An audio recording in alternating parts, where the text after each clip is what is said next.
Yo les amis, j'espère que vous allez tous très bien. Très content de vous retrouver dans cette nouvelle vidéo. L'Euro 2024 débute ce soir avec le match d'ouverture entre l'Allemagne, le pays hôte, et l'Écosse. Du coup, en avant-première, je vais vous donner mes pronostics qui va succéder à l'Italie. C'est parti pour cette vidéo pronostic en deux parties. La première, je vais classer les équipes, c'est-à-dire qui sont mes favoris, qui sont mes outsiders et tout ça. Et en deuxième partie, la partie prono où je vous donnerai les qualifiés pour la phase à élimination directe et le vainqueur final, bien évidemment. Commençons tout de suite alors avec la première partie et la première catégorie des équipes et la catégorie œil de l'euro. Je ne trouve pas meilleur nom, mais les équipes que je mets dans cette catégorie sont pour moi celles qui n'ont pas les ressources nécessaires pour aller loin dans cette compétition. Mais nuance, il faut toujours garder un œil sur ces nations. Et je vais mettre en premier l'Écosse. Après l'Écosse, c'est la Roumanie. Et après la Roumanie, la Serbie. Et après la Serbie, la Slovaquie. Et après la Slovaquie, la Suisse. Et après la Suisse, la Tchéquie, la République tchèque, qui est une nouvelle fois renommée en Tchéquie. Et pour la dernière équipe dans cette catégorie œil de l'euro, c'est la Turquie pour moi. La deuxième catégorie, ce sera mes équipes déception. Dans cette catégorie, ce sont les équipes qui ont pour moi le statut d'un outsider ou d'un favori pour remporter le titre final. Mais je pense qu'elles vont se rater sur les matchs très importants, comme un match important en phase de groupe par exemple, ou un match important en quart de finale, en huitième de finale, face à des petites équipes, par exemple. Et en premier équipe déception, je vais mettre le Danemark. Le Danemark, malgré son bon effectif, il y a toujours les leaders comme Eriksen, Delaney, Aubier, Schmeichel, Simon Kjær. Je pense que le Danemark sera dans la continuité de sa Coupe du Monde en 2022. Et en deuxième équipe déception, ce sont les Pays-Bas. Et oui, ça fait un peu mal de mettre les Pays-Bas dans cette catégorie, mais le plus gros problème de Koeman pour moi, ce sera les forfaits de Frenkie de Jong et Koop Meiners, qui sont pour moi des milieux, des joueurs très importants dans la construction et le bon fonctionnement du jeu des Néerlandais. Et en troisième déception, je vais mettre, c'est peut-être l'un des plus gros paris, mais c'est l'Italie, le champion en titre.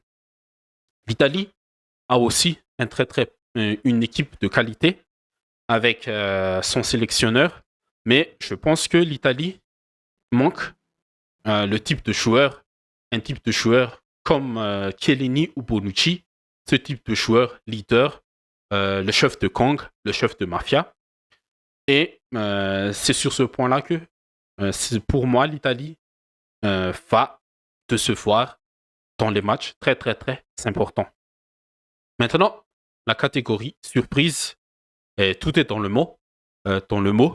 Les équipes qui vont nous surprendre, ce sont les équipes qui vont nous surprendre par leur parcours ou par leurs résultats ou par leur qualité collective. Et en premier, je vais mettre l'Autriche de Ralf Rangnick avec ses soldats, Leimer et tout ça, Sabitzer et tout ça, même avec les absences des deux Schlager, le leader David Alaba. Je pense que l'Autriche va nous surprendre pendant cette compétition. Et en deuxième équipe surprise, c'est la Géorgie, Tbilissi-Agnol, avec notamment Kvaratskhelia et son gardien Mamadarshvili. Et en troisième équipe surprise, je vais mettre la Hongrie avec Szoboszlai. La Hongrie, c'est peut-être l'une des équipes les plus collectives dans cette compétition. Et je pense aussi qu'ils vont nous surprendre et surtout qu'ils sont placés dans le même groupe que l'Allemagne. Ils vont peut-être créer la surprise dans ce groupe. Et qui sait, ils vont peut-être aussi atteindre les quarts de finale au moins. Et en quatrième équipe surprise, je mettrai une petite pièce sur la Slovénie.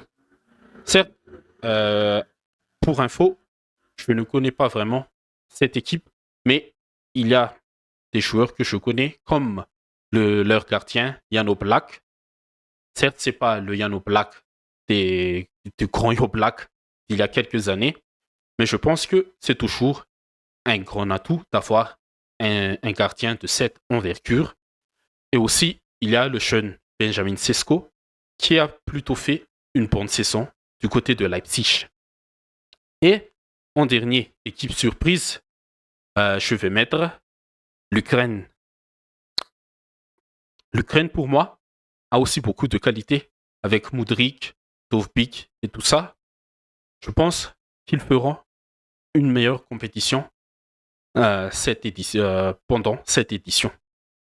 Et avant de passer aux prochaines catégories, j'ai oublié de mettre la Pologne aussi dans la catégorie œil de l'euro. Aux dernières infos, il y a eu que Lewandowski a été blessé. Il va peut-être rater le premier match et ça va peser beaucoup sur cette équipe polonaise. Et maintenant, mes outsiders. C'est quoi un outsider pour moi? Un outsider, c'est une équipe qui a l'expérience pour aller chercher le trophée, mais c'est sur la qualité générale de l'effectif qu'elle est un poil au-dessous des équipes favorites. Et pour moi, la première équipe outsider, c'est la Belgique de Dominique Tedesco. Cette Belgique version Tedesco est invaincue pour le moment. Et dans son effectif, Tedesco a toujours Kevin De Bruyne, Romelu Lukaku, Vertonghen, Carrasco, Witsel, Thomas Meunier, les expérimentés, les rescapés de la Golden Generation belge. Et ces joueurs-là peuvent accompagner cette nouvelle génération, comme Jeremy Doku, Timothée Bakayoko, Luis Openda et tant d'autres. Et la Belgique est pour moi un outsider, surtout qu'elle doit se rattraper par rapport à sa dernière Coupe du Monde aussi, qui a été vraiment une catastrophe, que sur le plan collectif et que sur le plan individuel, comme pour des joueurs comme De Bruyne et Lukaku. Deuxième équipe outsider, je vais mettre la Croatie. La Croatie, je pense que c'est l'une des équipes qui peut vraiment aller titiller les gros favoris de cette compétition, parce que la Croatie sera et toujours emmenée par son capitaine Gandalf Dumbledore, alias Luka Modric, qui est toujours là. C'est l'immortel croate. Et cette équipe est très très très difficile à manœuvrer dans ce genre de compétition depuis l'arrivée de Tadic en 2017. Et pour moi, comme je l'ai dit tout à l'heure, c'est peut-être la meilleure équipe des outsiders pour aller titiller les gros favoris de cette compétition. Et en deuxième, en troisième outsider, désolé, je vais mettre. Voilà, voilà. Voilà, ce sont les outsiders pour moi. Mais j'ai oublié aussi de mettre l'Albanie dans la catégorie œil de l'euro. Et maintenant, bien sûr, il nous reste que 1, 2, 3, 4, 5 équipes. Et oui, l'Espagne pour moi, c'est aussi un outsider parce que on commence vraiment à voir la prochaine génération pour l'Aurora avec Luis de Fonte. Certes, il y a Rodri qui va accompagner Pedri qui a déjà joué un Euro en 2021. Et ils vont essayer d'accompagner les jeunes comme Yamin Yamal et Nico Williams. Ce sont deux ailiers très très intéressants qui peuvent apporter plus de solutions verticales au jeu très très très possessif de l'Espagne. On connaît le jeu espagnol. Mais l'Espagne est pour moi un outsider sur cet Euro. Maintenant, les grands favoris, bien sûr, il y a l'Angleterre. Mais avant l'Angleterre, il y a l'Allemagne. Certes, l'Allemagne, euh, sur la qualité de l'effectif, c'est un outsider pour moi.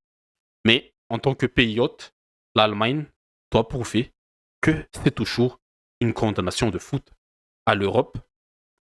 Et Nagelsmann et ses joueurs doivent montrer cette grandeur dans le foot européen parce qu'ils sont 3 titres en Euro, ils sont joués 3 finales et ils doivent aussi un peu effacer les dernières déroutes sur les compétitions internationales des dernières années.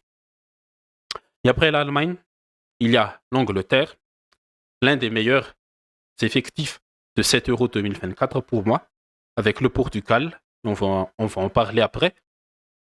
Le Portugal, l'Angleterre, désolé, c'est simple. Ils doivent ramener le football à la maison. Et avec Harry Kane, Bellingham, Saka, Foden, Declan Rice, Kyle Walker, ce sont des gros noms dans leur club respectif. Ils ont la qualité pour aller chercher ce trophée tant attendu par tout un pays, par tout un peuple. Pour moi, ce sera les choix de Southgate dans les moments clés d'une rencontre à très grand enjeu, c'est-à-dire dans les quarts de finale, dans les demi-finales, à partir des éliminations directes, parce que en face de groupe, l'Angleterre, elle déroule toujours, elle sort toujours premier de son groupe. Mais pour moi, ce sera à partir des huitièmes de finale les choix de Southgate dans les moments clés qui pourra apporter, qui pourra faire l'Angleterre gagner 7 euros très très très attendu. Et après l'Angleterre, bien sûr, il y a la France, finaliste de la dernière Coupe du Monde, finaliste en 2016, certes, champion du monde en 2018, et certes, la dernière Euro en 2021 a été une déconvenue totale suite à cette élimination contre la Suisse en huitième de finale sur les tirs au but. Donc, la France a une revanche à prendre et pour cela, il faudra un grand Mbappé pour que la France soulève ce trophée. Et aussi, sur le plan individuel, Mbappé doit faire un grand Euro pour compenser cette mauvaise, pas vraiment une mauvaise, mais cette saison en demi-teinte côté PSG. Mais pas un seul grand Mbappé, mais il faudra aussi que Griezmann, Giroud et tous les joueurs, et aussi que Deschamps soient dans la sauce dès le premier match contre l'Autriche. Et en dernier favori, il y a le Portugal. Le Portugal, pour moi, c'est le meilleur effectif. C'est encore supérieur à l'Angleterre pour moi, car sur le 11 de départ, Roberto Martinez peut mettre CR7 en attaque. Et derrière lui, il y a Rafael Leao, Bruno Fernandes, Bernardo Silva. Et derrière eux, deux milieux de qualité avec Palhinha et Vitinha. Et en défense, le leader est toujours le grand-père Pépé. Et en sortie de banc, pour remplacer Léao, tu peux mettre Joao Félix. C'est toujours un joueur de qualité, de classe mondiale. Tu peux faire entrer Gonzalo Ramos en attaque aussi, même il n'a pas fait une top saison côté PSG. Mais le Portugal, pour moi, c'est le meilleur effectif de cet euro et c'est l'effectif la plus quantitative et le plus qualitatif pour remporter cet euro. Mais c'est comme pour l'Angleterre, je pense que ce sera les choix de Roberto Martinez dans les moments forts, dans les moments clés de cette compétition, qui fera que les Portugais soulèvent une deuxième fois cette compétition après 2016. Ok, maintenant on va passer à la partie prono. Vous pouvez aussi le faire, cette genre de braquette, sur le site officiel de l'UEFA. Moi, j'ai déjà un peu testé les groupes et tout ça, mais on va le refaire par rapport à ce que j'ai dit avant dans les catégories des équipes. Et pour le groupe A, on va un peu voir ce qui se passe dans le groupe A. Most popular groupe A prediction, c'est Allemagne, Suisse, Hongrie, Écosse. Ce sont les most popular prediction. Mais pour moi, ce sera comme ça. Germanie en premier, l'Allemagne en premier. Ils doivent sortir en premier de ce groupe. Et comme je l'ai dit, l'Hongrie en deuxième, l'équipe surprise. Peut-être que l'Hongrie va chercher un score contre l'Allemagne, un match nul peut-être, et la Suisse en troisième et l'Écosse en quatrième. Dans le groupe B, bien sûr, le most popular prediction, c'est Espagne, Italie, Croatie, Albanie. Mais pour moi, je pense que ce sera comme ça. Espagne en premier, Croatie en deuxième, deux outsiders. Ça va être très disputé, ce groupe. Mais l'Italie en 3, qui va peut-être se rater contre ces trois-là. Peut-être 3 matchs nuls contre l'Espagne et la Croatie et l'Albanie. Mais on a bien vu qu'en 2016, avec 3 matchs nuls, tu peux te qualifier quand même en huitième de finale. Dans le groupe C, bien sûr, l'Angleterre est l'ultra favori. Et tout le monde voit Angleterre, Danemark, Serbie, Slovénie. Mais moi, je pense que c'est c'est peut-être ma première prono un peu risquée.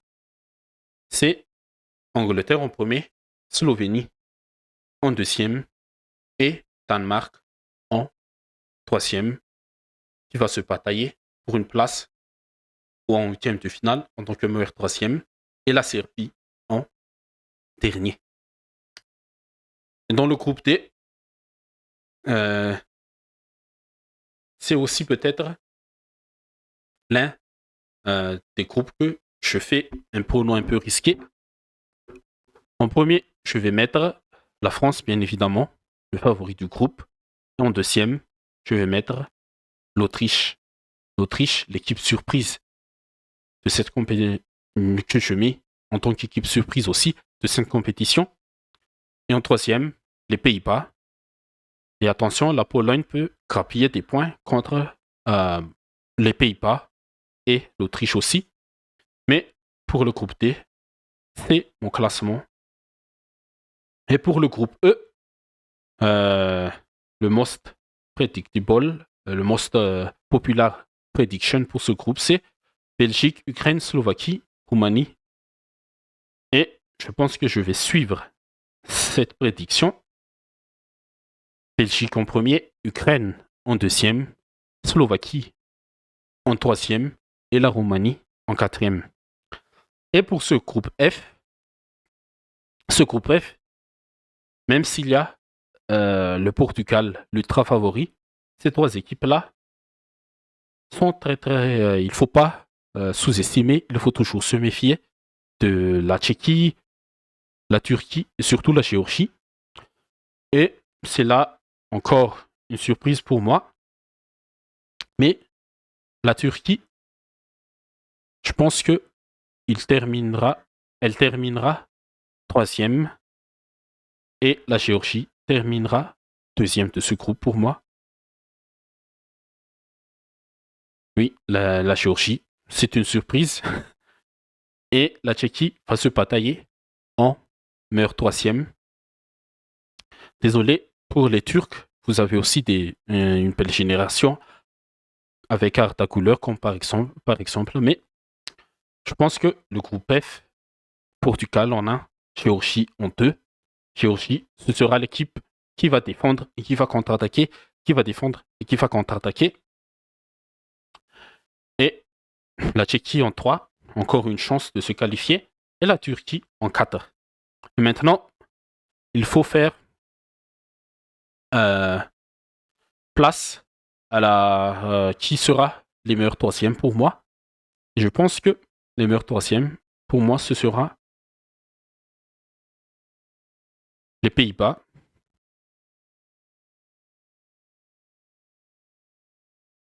l'Italie, avec 3 matchs nuls, comme je l'ai dit tout à l'heure, la Tchéquie et la Suisse. C'est pour ça que je dis que le Danemark, ce sera l'une des déceptions de cette compétition. Et on va continuer dans les phases à élimination directe avec en premier huitième de finale Espagne, Néderlande, Espagne, Pays-Bas. Oh, quelle affiche! Allemagne, Slovénie. Oh là là. Portugal, Italie. Ah, quelle affiche! Ukraine, Autriche. Belgique, Suisse. France, Géorgie. Angleterre, Tchéquie. Croatie, Hongrie. Et là, je vais mettre l'Espagne qui va se qualifier avec un score 3-1 peut-être contre les Pays-Bas. L'Allemagne va se qualifier, mais difficilement. Je pense un score de 2-1 ou séance de tir au but contre la Slovénie. Le Portugal avec CR7 dans les grands moments, style chou, bien sûr. Il faut toujours se méfier de CR7. Mais je pense que le Portugal va passer. C'est par rapport à la qualité de l'effectif en général. Le Portugal est supérieur par rapport à l'Italie. Et le duel des surprises, Autriche-Ukraine, je pense que l'Ukraine va passer. Le duel Belgique-Suisse, la Belgique va passer bien évidemment avec un score de 2-0. Qui sait? Je ne sais pas, mais on va voir. La France-Géorgie, dommage pour moi pour la Géorgie, mais ils vont mettre la France en difficulté. Mais on connaît aussi la capacité des Français à souffrir dans les grands moments. Et une contre-attaque avec Mbappé et Dembélé, ou sur un coup de pied arrêté, comme d'habitude, la France va passer sur un score de 1-0 ou peut-être 2-1. L'Angleterre contre la République tchèque, c'est bien sûr une victoire anglaise. Peut-être, non, une victoire anglaise dans les 90 minutes. Hongrie-Croatie, dommage pour les Hongrois, ils ont déjà fait, je pense, un parcours honorifique, mais la Croatie va passer. Et en quart de finale, on aura Croatie-Angleterre, France-Belgique, oula, France-Belgique, Portugal-Ukraine et Espagne-Germanie. Et là, je pense que l'Allemagne, ils font pas tabasser, mais ils font être très très très disciplinés. Ils font être très très très efficaces contre cette Espagne. L'Espagne, c'est mon équipe. J'adore l'Espagne, surtout depuis cette génération glorieuse dans les débuts années 2010. Mais l'Allemagne, pour moi, elle va le faire. Elle va se qualifier. Peut-être dans les prolongations ou dans les séances de tir au but. L'Allemagne a plus de joueurs expérimentés dans ces situations-là. Le Portugal, l'Ukraine, bien sûr, le Portugal, il va passer sur un score 2-0, 3-0 ou 3+1. Belgique-France, une revanche de 2018. Mais je pense que la Belgique, elle va passer. Elle va passer. La Belgique. Non, pas la Belgique, désolé. Mais la France, elle va passer avec sa capacité de souffrir dans les grands moments. Et, et ce sera un but de Olivier Giroud sur une tête peut-être, ou un penalty de Mbappé, qui sait, mais la France va passer. Et Angleterre-Croatie, les gars, ça, c'est aussi une revanche de 2018. C'était la demi-finale en 2018. Mais je pense que les Croates, les Croates, ils vont passer aux séances de tir au but. Aux séances de tir au but. Ils vont passer, les Croates, ils vont chercher cette séance. Ils sont programmés à gagner, comme ils ont déjà montré sur les dernières compétitions. Mais c'est ça, c'est le foot. Et c'est aussi ce que j'ai dit dans la première partie de la vidéo.